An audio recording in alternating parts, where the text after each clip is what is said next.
Yeah, sure. Hey, good morning, everybody. It's Aku. It is the this is the Get Rich 101 show, and there's my dad right there on the right hand side. I'm trying to find the squiggles there, the squiggles for the background. Here we go. Okay. Boom. Oh, okay. Looks like we're doing something. Looks like we're Hey, I doing like it. Yeah, looks like we're doing something. All Yeah. right, folks. Thanks for watching. Thanks for tuning in. Thanks to the New Thought Media Network for giving me the space and the opportunity to grow. And let me just put this up. I am an author. This is my most recent book, Hack Your Pain Now. Hack Your Pain Now. Check it out. Check it out. Dad has gotten a few copies and sent them to people here and there. So he's doing a good job. He's doing a good job. All right. So all right. Now, I want to talk about what I did just now via the stock market, just really briefly. Okay. So this was what I did. I waited till 9:29. Stock market opens at 9:30. So I waited till 9:29. I bought. I don't even know what it's called because the guy who's teaching me says you don't even know about what it's called. So I just bought. Yeah, man, because that tripped me out because I was always in the mindset of AT&T equals T, equals whatever it is T Hmm. on the market, but I didn't know that in the smaller world of stocks, this lower level, you don't even need to know what it is. You just trade it. So, for example, I've got Tesla and SPY, which are the huge ones, but I just traded what's the name of it? POAI. I don't even know what that is. Okay. POAI. But I bought some and then I held it for a little bit of time. I'm talking about a very short period of time because I did this like just now at 9:30, right? So at 9:30 it went down, and then by 9:38 it came back up, and I sold it. As soon as it came across the line, I sold it. I sold it quick, and so I made 53 cents. So yeah. 53 cents. Positive. Yeah, it's positive, positive, positive. So how could you get it in before the market opens? Good question. Hmm. Good question. So this is what I discovered. What I discovered is that the market moves when it's off. When the market is off for the weekend, it still moves because the guy who I'm listening to, he says he makes his money over the weekend. I was like, over the weekend? How can you make your money over the weekend? And he says that he buys a stock on Friday at the end of the market as the market's closing, and he sells when it opens on Monday. I'm like, what? But it doesn't make sense to me, right? And so I've been Ah. studying them. And what happens is during the weekend, it still moves. You can't trade on it. You can't trade on it, but it actually moves. So Okay. it moves in these small degrees. And so what he's saying is you buy the right one on Friday, Hmm. hold it, and you sell it first thing Monday, and you've got a good, decent grip of money. Uh-huh. So I'm like, wow. That's what started me on this on stock trading at all because the was a weekend window because I figured that was a small enough piece of the stock market that I could focus on that. And which one to get on Friday, which one to sell on Monday. And so I was doing that pretty evenly and I was, doing pretty well. But then and then P King suggested I trade full time. I was like, no, I'm not gonna trade full time. But I've traded full time since she approached me about it, and now I'm seeing big differences in the system that I couldn't see when I just started doing the weekend thing. But the weekend thing is my thing. I got a name for it. I got it. Weekend hustle. The weekend. Yeah, man. Yeah. Okay. Yeah, so that's what I do. I buy it before the before 9:30 because I want to be less clicking. I don't want to be doing a lot of clicking. I just want to Okay. watch and click to sell. So that's what I did this morning. All right. Yeah. Congratulations. Yeah. Thanks, Pop. Thanks, Pop. Okay, Pops. So you said you want to say good morning to everybody. So here's your shot. Say what you want to say to the people. Good morning, everyone, and I hope you all are doing well. Yeah, that's right. And when you asked me about what I wanted to talk about, I said, nothing special. But I guess I want to say that in part, I am who I am, obviously because of my parents, but also because I've been lucky and prepared. So those combination of things have gotten me where I am through life. Okay. And I hope that I've instilled some of that in you. Yeah, I hope so too. I hope so too. So speaking of which, this is another memory thing. So my memory, has been a little bit in fluid because of the stroke. I Sure. want to ask you this. Uh-huh. P King is asking me through me. She's asking me if we ever had a sit down that we talked about money, like some sit down where we talked about money that had happened in the past. Did that ever happen with us? Yeah, around cars. Cars, okay. Yeah, purchase Cars, of let's hear cars. it. Yeah. Let's hear it. Yeah, and it's again a fluid thing because it's a an expense or a desire or buy based on mobility. Because cars are mobile. I mean, you never know what's going to happen. Mm. You can be in an accident. It doesn't matter if it's your fault or somebody else's fault. Damage creates, a negative flow. But we've talked about cars, and you had your first car with a guy really lived right next door to us.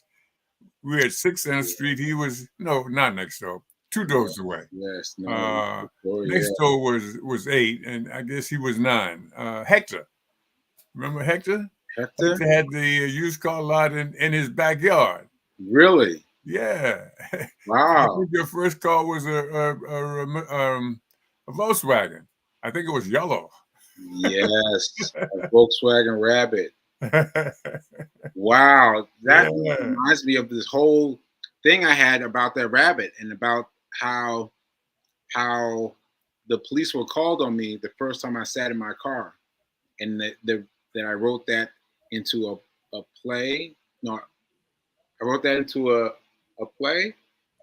A a documentary. Please remind Yeah. me a documentary. Okay. Wow. Yeah, I Yeah. turned it into a whole. So people who don't know, Yep. so I bought my car. The next door neighbor's VW that Dad's talking about, and I went and I sat in it just to enjoy being in the car after I paid for it. And I was sitting there enjoying the car, just listening to the radio, and the police ran up on me, and there was a very tense situation. Let's just say call that a tense situation. Like it was very tense. Right. And I turned that. I didn't even tell Dad for a while. I didn't tell. I think Dad, you found out on my out of my play. I think, is that right? I think so. Yeah. I certainly didn't find out about it uh, as it was happening or soon after it happened. Yeah, I I did don't not tell remember, anybody.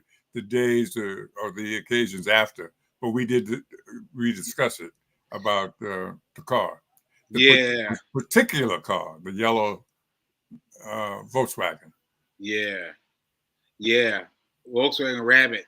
I remember with the big windows.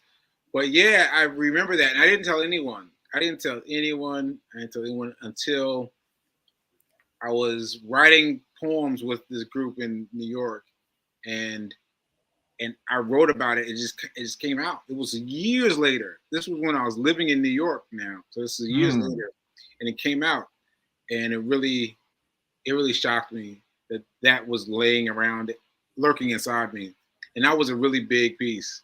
That was a really big piece, and all the memories of it are coming back now. Coming back. Mm. Yeah, Uh-huh. yeah. Wow, that was a good one. That was a good one. That's a good one. Well, let me tell you a story about my car. As you Okay. know, for a long time, I drove a Dodge Charger, and they only did 2 years. I think it was uh, 97 and 98 uh, uh, fastback. Mm.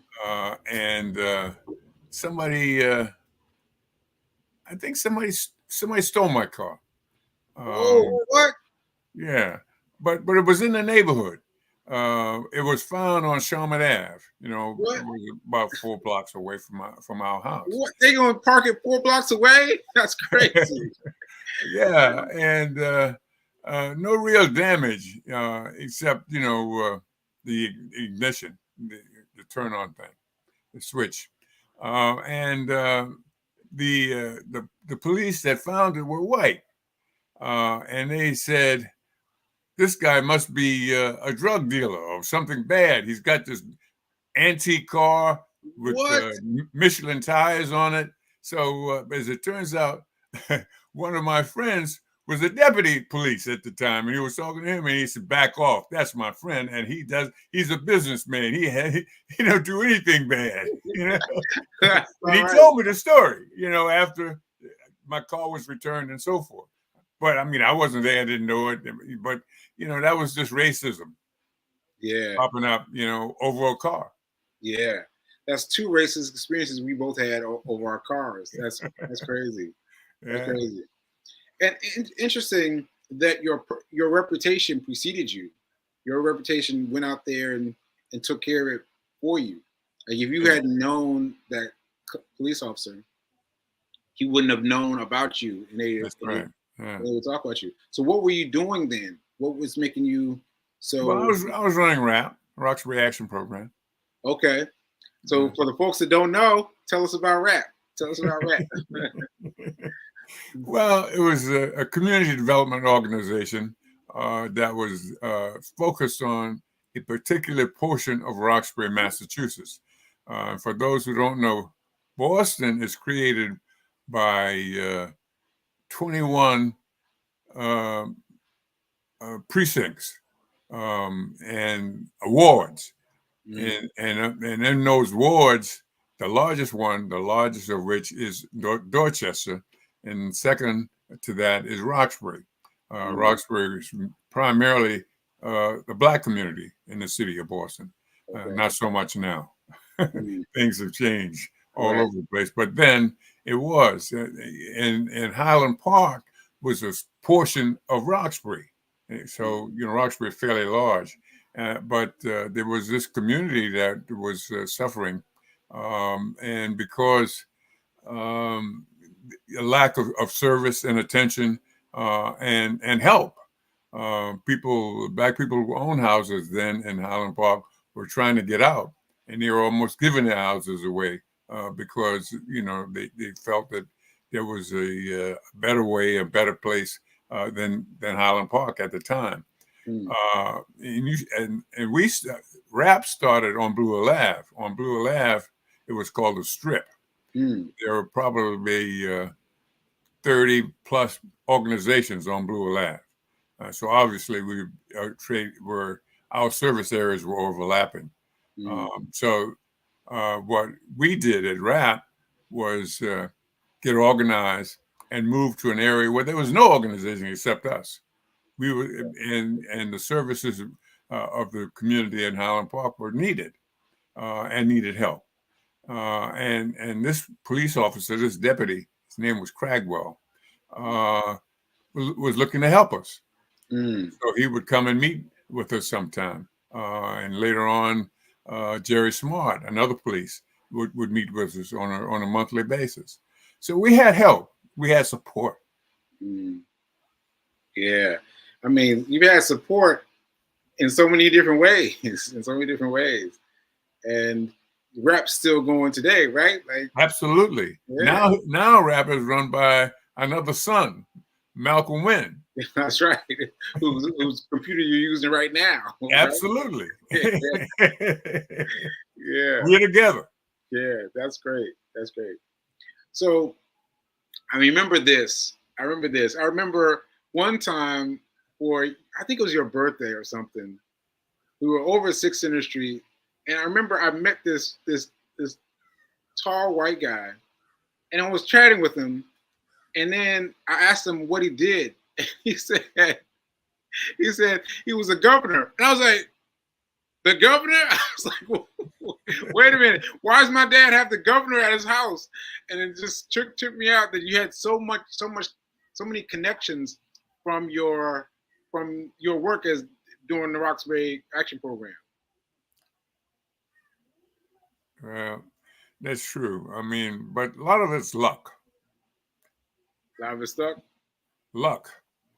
A lot of it luck. But being ready, to cash in. So the Boy Scout motto: be prepared. Be prepared. I was a scout. Reached Eagle Scout as a top scout in the United States of America, and it really was. You have to be prepared. Yeah. Okay. So how are you? How are you doing that in terms of the governor? Like, what are you saying that you have to be prepared? Yeah, I mean, being prepared because I didn't know the governor. From childhood, I met him. So some kind of circumstances got us together, and I was ready to engage with him and to try to persuade him to give us a hand. That's right. That's right. And turns out he was supportive. That's right. As that police, my friend, who was a black guy, deputy, he gave us a hand. That's really interesting. That's really interesting. I wonder if the police officers who accosted me when I sat in my car, I wonder if they would have known who you were if I had told them. I wonder if you would know, because you were known in the Roxbury community, and that happened in Roxbury. So we'll never maybe I would say maybe. Yeah. Because in recent time, the Bay State Banner. I mean, that was the black neighborhood weekly newspaper. The assistant editor, son of one of the owners, Miller, was at some event recently, within the last couple of years or so ago, and the police asked him to clear out. He said, "No, I'm under press." He said the police asked him what press. He told them Basic Banner. He never heard of it, and yet and so you don't know. There are a lot of ignorant people and a lot of young people who are inexperienced and don't know and really don't care. Ashe. Well, that's going to be our stopping point for today. That's really interesting how we've got these two car stories separated by years, and we're having the same experience. Similar experiences. Similar, yeah. I didn't know. I was not involved in mine, directly. It was after the fact. Right. But I was happy to hear it, and to know that having good things impress some people negatively. Right. An antique car and expensive tires. Yeah. Your claim to fame. Yeah. All right, Pop. Well, thanks again for holding me down on Fridays. I'll see you next Friday. And wish me luck for the doctor. Amen. Today. You got it. And we're gonna see what happens with the doctor. All right, folks. We'll see you later. Goodbye. Bye.